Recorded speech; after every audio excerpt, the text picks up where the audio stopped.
What's up? Welcome to ZeroLove Scooters. I'm taking you on a little ride-along review here. We're going to talk about that GoTrax GX3. It's actually a pretty cool scooter. GoTrax gets quite a lot of hate, but I think the reason is that they do make a lot of kind of, entry-level, budget, affordable scooters. And you know what? I don't hate on GoTrax for that. To some degree, the fault is with the consumers. The consumers don't want to spend $2,000 on a scooter, but some people do, because for $2,000 you can get a lot of scooter. So GoTrax has a reputation for making cheap scooters, but the reality is that most people want cheap scooters. And this is GoTrax's take on a high-end off-road scooter. So let's look past the reputation that GoTrax has and understand that the majority of the consumer market is just cheap.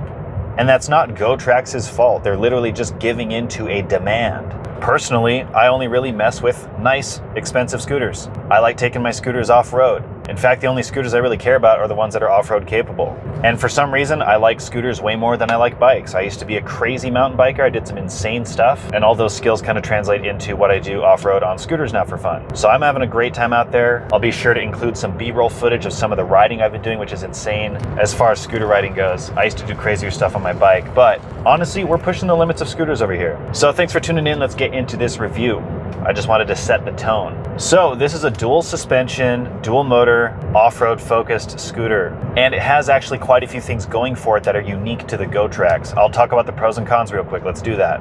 Some cool design choices. I think it's really well designed for an off-road scooter. It has a kickstand that perfectly tucks away. It is not snagging below the deck. They also chose to use a 4-shock suspension system, which allows the scooter to have the suspension on the sides of the wheel, as in the shocks are to the left and right side of the wheels, not directly in front of and slightly below it. And those are kind of the two options, it seems, as far as putting suspension on the scooter, especially for the rear end. On the front, you can kind of do like a fork design. A lot of scooters do the C-style design. And when you choose to use 2 shocks on each side, it gives you that extra clearance on the front side of the wheel. And yeah, I'm talking about the rear wheel here, but I mean on the front end of the rear wheel, you don't have a shock just hanging there waiting to get smashed up by a rock. It's hard to place a shock in front of the wheel in a way that doesn't compromise ground clearance. Very hard. So that is a benefit to using 4 shocks as opposed to 2 shocks. There's other benefits, but they're not really relevant here. So my point is that there's a lot of design choices on this scooter that are really optimized for off-road riding. You want that ground clearance. You don't want rocks to be running up and smashing your suspension system especially. So I feel like the suspension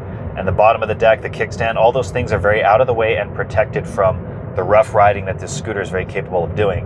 One thing that kind of sucks, and this is really common for off-road scooters, is that the rotors are kind of just too big. And I really mean that they're too close to the ground. If this was a 12-inch tire, that would be less of an issue. But even that 𝐋𝐚𝐰 Panther that I reviewed recently has 12-inch wheels and 140mm rotors, right? This has 11-inch tires and 160mm rotors. So it's a lot closer to the ground. It's pretty darn easy to smash the rotor up against some rocks. And sometimes I'm okay with that because you can switch out the rotor for a smaller size, because most scooters use a universal brake adapter, which is actually something that was standardized in the mountain bike world. It's called IS, International Standard. So unfortunately with the GoTrax, you cannot simply switch the rotor out for a smaller size and get the compatible brake adapter. They use some proprietary mount, and there's no way to adjust that. So honestly, that's a big drawback for me. If you're riding some crazy off-road stuff, that would make you wonder, why don't you just get like a dirt bike or something? You're gonna bash up your rotors eventually. It's just a matter of time. On my Teve run, which is actually my favorite scooter right now, the Fighter 11, I have the 7260R on the way, by the way, so stay tuned for that. This scooter, I put 140mm rotors on it. Rotors. Can't speak right now, I'm rushing it. And that was easy to do because it has quick connect motors, so it's easy to take that wheel off, which the GoTrax doesn't have. That's okay, a lot of scooters don't have it, but they all should in my opinion, especially at this price point. And putting on that smaller rotor was a breeze. I got floating rotors, which means the aluminum centerpiece is separate from the rotor piece, and it's actually more rigid. So not only is it smaller, it is harder to bend, in addition to it being smaller, which also makes it harder to bend because it's harder to hit, and then, it's just like tighter. It's easier to leverage those big rotors and bend them. And here's another knot kind of on the same point there. The Teve run has regenerative braking, or e-braking as some people call it, which means I can do a lot of the slowing down without using the friction brakes. The GoTrax has no such technology, which is a bummer. That always bums me out because any electric scooter has the technology pretty much already there. By having an electric motor, all you need to do is implement some kind of mechanism that changes the behavior of the motors to essentially resist spinning and slow the scooter down. It's not as powerful as a hydraulic disc brake, but honestly, it's strong enough to slow you down a lot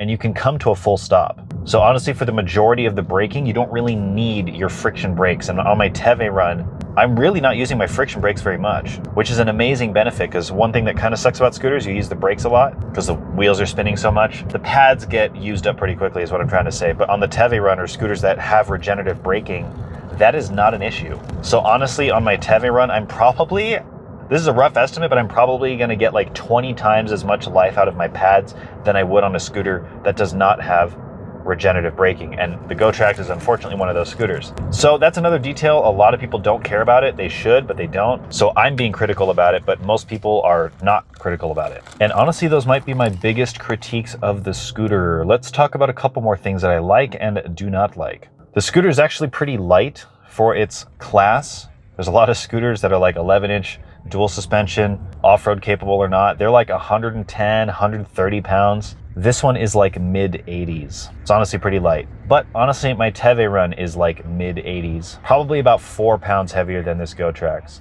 But it is a pretty light scooter. I like this finger throttle system. It feels pretty darn ergonomic. However, the ride is a little bit torquey and there is no way to customize anything in terms of like acceleration, speed, and so on like that, the top speed of each gear. All that stuff is just kind of set from factory. I don't think there's any way to adjust to that. So that's another thing that I really wish was available on this scooter, but a lot of people also won't really be that critical of. And here's something a lot of people will be critical of that I don't really care about. The top speed is capped out at like 38 miles an hour. I don't care. I'm riding some real off-road stuff. You're not gonna even hit 25 on most of the stuff that I'm riding. So that top speed is irrelevant to me, but I know that a lot of people are gonna care about that. And maybe there's like some kind of governor switch or something that you can disable. I'm sure the scooter is like physically capable of going faster, but there's some kind of governor on there. The range could be better. Honestly, I'd add about 5 or 10 pounds potentially to this scooter to get like an extra 15 miles of range or something. It's a bummer to take a scooter out there that's this nice and this capable and feel like you have to cut your ride kind of short. And I hope all these things are little details that GoTrax decides to touch up in a future iteration if they decide to make one. They may or may not though. It's definitely not their best selling scooter, partly just again because of the price point. And maybe in some ways at that 2K scooter price, it's not as competitive in some ways as others. And most people just aren't really riding off-road. They're getting e-bikes or dirt bikes if they want to do all that crazy stuff, or maybe mountain bikes. Most people getting nice scooters are probably doing on-road riding. So I am a very unusual person in the scooter market, which is part of why I started this channel. I want to show you guys what scooters are capable of off-road. But I'd also like to play a role in some ways to make scooters better, to make scooters more off-road capable, because honestly, they're pretty darn close to being really good. But there's a few silly, stupid design decisions that I see across the scooter market. And there's a few ways in which GoTrax kind of falls into that trap, but there's also a few ways in which it is actually way better than pretty much everybody else. And let's talk about those two things right now. So one thing that really sets the GoTrax scooter here, the GX3, above the others in terms of its design details. I already talked about how tucked away everything is. You got the suspension on the sides, maximizing ground clearance, and the kickstand is perfectly tucked away. All that stuff, beautiful. In addition to that, the steering assembly system is so solid. Like the front end steering is just, it feels so confidence inspiring. I'd actually say the same for that 𝐋𝐚𝐰 scooter, which sucks because that 𝐋𝐚𝐰 scooter was such a letdown in some other ways. But the front end steering feels so solid. I don't think people understand quite how solid it feels. It feels about as reliable as your typical dual crown or dual pole, as people say in the scooter world, stem system. And the dual crown systems are so rigid because they clamp at the bottom and they clamp at the top, but they also have like a stanchion or a pole, as it's called, running all the way from the bottom all the way to the top. So there's a lot of structural rigidity there. And some of these scooters really focus on being portable and are kind of like flimsy but foldable with these latch systems that don't feel quite as robust. Somehow the 𝐋𝐚𝐰 managed to have that kind of system and it feel incredibly robust, which is very impressive. So I know it's possible. And the GoTrax has a slightly different method of clamping itself closed. And maybe it takes like an extra 10 seconds to fold and unfold, but how often are you doing that? How often do you care about that 5 or 10 seconds? I would take those 5 or 10 seconds any day to get the kind of reliability that I think that this steering assembly inspires. That and the front of the deck has like this nice raised area right here. It's like this big flat section, maybe about the size of 2 of my hands. I got big hands, all right? I'm 6'3", and It is just at the perfect angle to place your foot when you are riding aggressive downhill stuff. A lot of scooters have kind of this thin, like gooseneck transition from the deck to the stem. This one has a very solid, nice ramp up where you can just place your foot down. It's so comfortable, and you can expand your stance on the deck to get lower to the ground and be more stable. I don't think that was an intentional design choice. It might just be a really happy accident, but I wish other scooters studied this and applied that to their designs, because that makes a huge world of difference for me and gives me so much confidence going downhill. But again, people just aren't really demanding that of scooters. There are some city scooters that happen to have this design detail, but it's kind of rare, and it's surprisingly rare on off-road scooters. I feel like it should just be standard. All right, I have a quick meeting. I will be right back. We'll see if the sun is still out.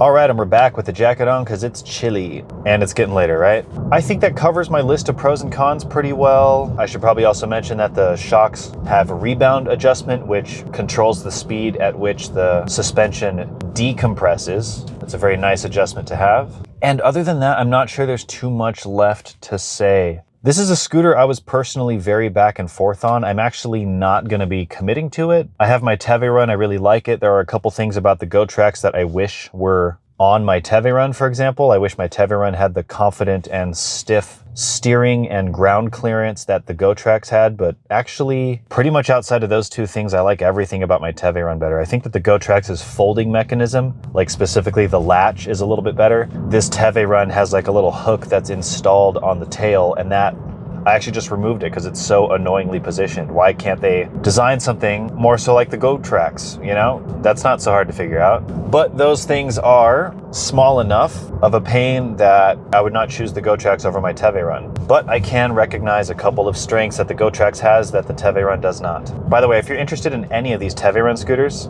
including some cheaper or more expensive ones, I highly recommend going to superscoots.ca. That's a Canadian website, but they do ship in North America as well. You do not have to pay tariffs or VATs or anything on that. They will ship to you for free. And I live in Las Vegas, and it only took a few days to get to me, actually. So shipping speeds, despite it being across foreign borders, did really not take that long. And my code gets you $50 off of whatever scooter you want. I get a small commission for that, which is great for me and great for you and great for Super Scoots. So shout out to them, amazing customer service. I really like the owner of that store, super good guy. I've asked him many annoying and technical questions. He was always more than happy to answer. So shout outs to him. And I honestly can't recommend getting your scooter from them enough. And as you can see in the B-roll footage, I have done some really, honestly, pretty gnarly stuff off-road with the Teverun.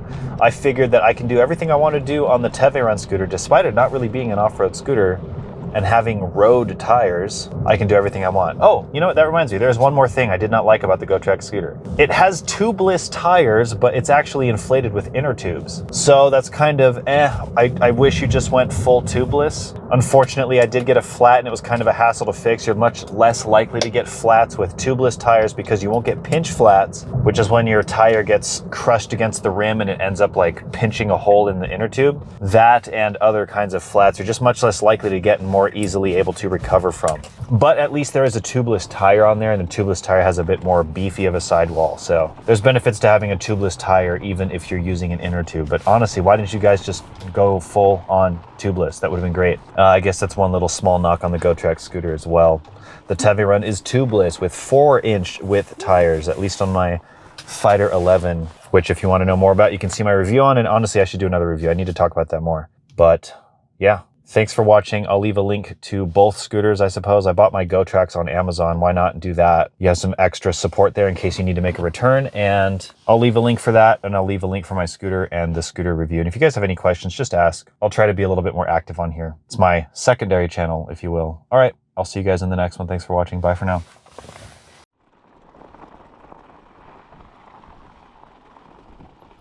Nice.